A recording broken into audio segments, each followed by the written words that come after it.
ब्राह्मण आपसे character certificate नहीं मांगेगा। हे माजी जी सुनिए, ब्राह्मण कैसा होगा, ऐसा होगा कि वैसा होगा, ये आप तय करेंगे। पहले मुझे लगता था कि इनको सेठिया गए हैं, इनको बोलने का कोई सुरूर नहीं है, कुछ बोल जाते हैं, गलती से निकल जाता है। लेकिन जब मैंने देखा कि नहीं, ये सुनियोजित ढंग से, योजनाबद्ध तरीके से, सातिराना अंदाज में बयान, अनर्गल बयान दे रहे हैं, तब मुझे लगा इसका एक ही उपाय है, ना रहेगी जिह्वा और ना देंगे ये सनातन धर्म को गाली।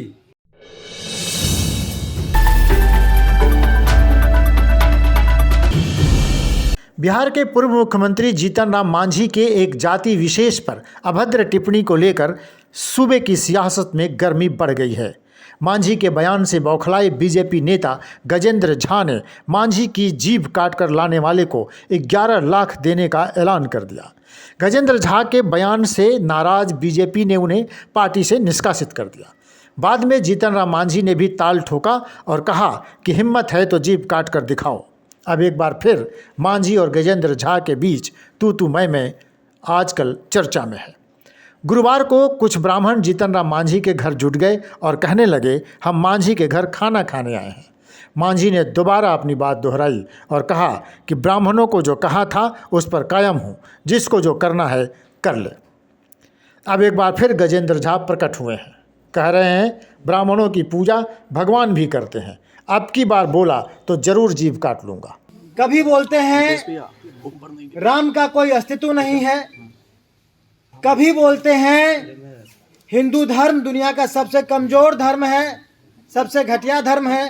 कभी वो बोलते हैं जो हिंदू है उसकी सनातन धर्म में आस्था नहीं है। एक ऐसा व्यक्ति जो अपने इष्ट देव को नहीं मानता, अपने इष्ट को नहीं मानता, हिंदू देवी देवताओं को नहीं मानता, एक ऐसा व्यक्ति जो विश्व के सबसे श्रेष्ठ कुल, जिसकी पूजा ईश्वर भी करते हैं, जब भी हम लोग पूजा करते हैं, कोई धार्मिक अनुष्ठान होता है तो ब्राह्मण देवता की भी पूजा होती है।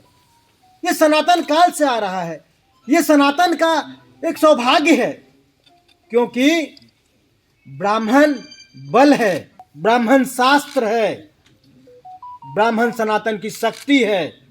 ब्राह्मण ने आदिकाल से रास्ता दिखाया है, आपने उसको भी गाली देने का काम किया। पहले मुझे लगता था कि इनको सेठिया गए हैं, इनको बोलने का कोई सुरूर नहीं है, कुछ बोल जाते हैं, गलती से निकल जाता है।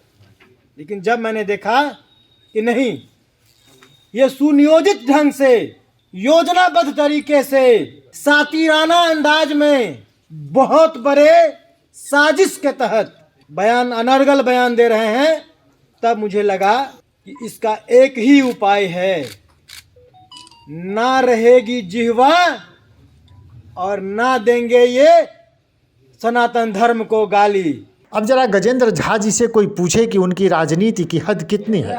राजनीतिक रूप से मांझी से उनका कद कितना बड़ा है। खाली बोलने की बात है कि सचमुच मांझी के खिलाफ झा जी कुछ कर पाएंगे। दूसरी बात है कि अगर मांझी राजनीतिक फायदे के लिए अनाप शनाप बोलते हैं तो गजेंद्र झा ने ये बातें किस लिए कही है। फिर ये तालिबानी फतवा नहीं तो और क्या है। जिस तरह से तालिबानी फतवा जारी करते हैं उसी तरह गजेंद्र झा भी फतवा जारी कर रहे हैं। इससे उनको किस तरह का लाभ मिलने वाला है, ये गजेंद्र झा को बताना चाहिए।